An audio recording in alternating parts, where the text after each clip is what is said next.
Hey there everyone, welcome back. Being inspired by other talented card makers and stampers has been a true privilege ever since I've started contributing cards to Altenew. Opening a social media account has only been a truly positive experience, and I'm really glad I get to interact with many people of whom I've learned so much from. In Altenew's August BuildaFlower Bellflower release, I got a chance to see cards made by those very people, and as I was thinking about September's BuildaFlower card, I remembered a few things from the talented team, one of them being layering groups of inks from different Altenew color families.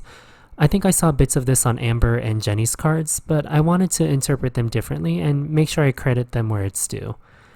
So the two things I wanted to touch base on were the importance of swatching your inks and stamping images on non-white cardstocks. Before I introduce the Altenew September BuildaFlower release, I'll shamelessly plug the Altenew BuildaFlower subscription if you're new to stamping. Altenew BuildaFlower subscription service will give you a specially discounted rate on next month's BuildaFlower set. This includes the stamp and die you're about to see.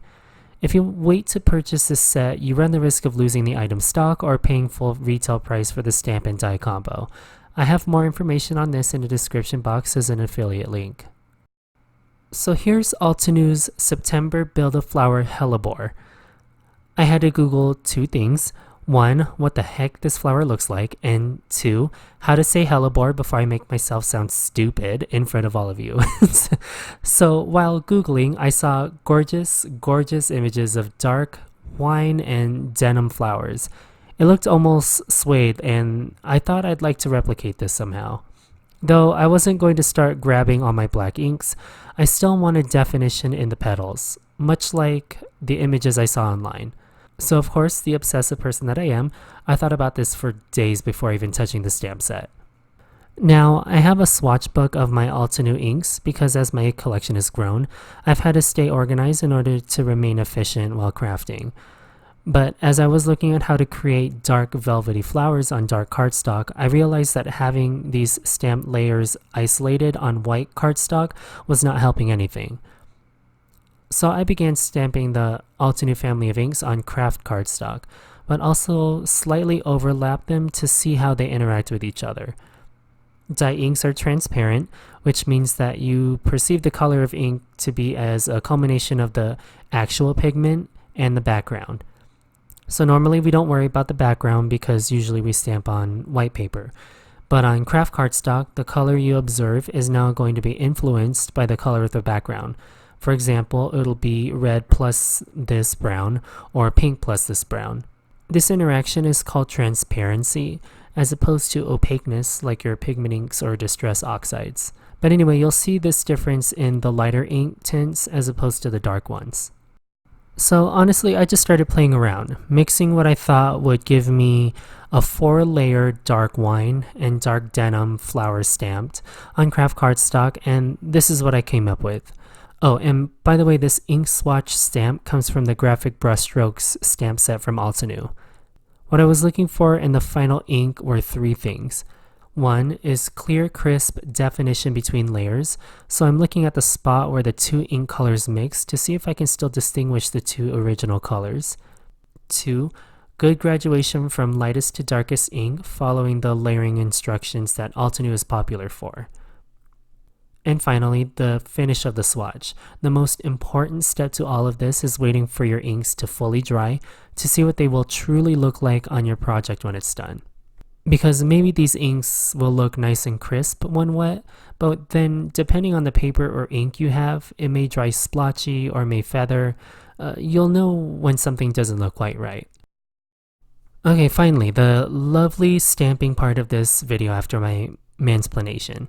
I prefer to overmake elements when making cards. I try to find the most efficient way of creating a lot of images at once, just in case I find I need more flowers or more leaves. I like mirror stamping in the MISTI for that reason, and what I mean by that is I rotate my stamp panel 180 degrees and stamp the same image twice on one panel.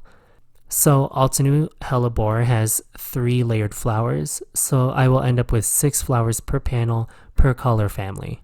I neglected the centers, so I took a leap of faith and just stamped the centers in a dark brown Altenew crisp dye ink. And so there are my 2 card panels with dark flowers and my test ink swatch to compare. No wasted card panels, no mystery ink colors, and no crafty tears. Oh, and I did the same thing with the leaves, and I'll have all of these ink families listed below and over on my blog. So after stamping for 9,000 years, I spent the next 1,000 die cutting everyone out with the coordinating dies. And while my camera is in focus, I'm showing you the Altenew fine alphabet die. I used this to create my sentiment because after all that stamping, I just couldn't do it anymore. But at the same time, I just didn't want to throw on any hello sentiment on this card. So here's how I made mine. I stretched the fine alphabet die by creating an illusion that is a very tall die set. I cut out the word hello on white cardstock just as usual, but here's the fun part. I cut the letters horizontally and arranged the pieces on a piece of graph paper. You can also use the grid of your MISTI if you don't have graphing paper. But anyway, I used this to make sure that all the little die cut pieces were lined up correctly and that I had even spacing between the letters. I picked everyone up with Glad Present Seal and transferred the sentiment to a fresh Kraft cardstock panel. And then here begins the tedious arrangement part.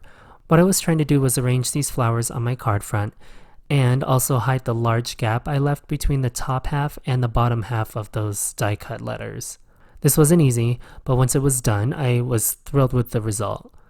I did use 2 pieces of Present Seal to pick up 2 layers of die cuts I had. The die cut sentiment layer with flowers, and then the die cut flowers covering the gap.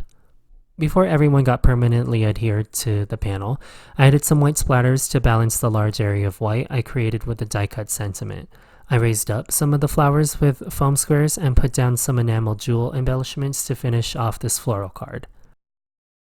The last 2 examples are just the extra flowers I had made for this main project. I didn't bother filming them because I'm not showing you anything new. Instead of stretching the Altenew fine alphabet die sentiment, I compressed them instead.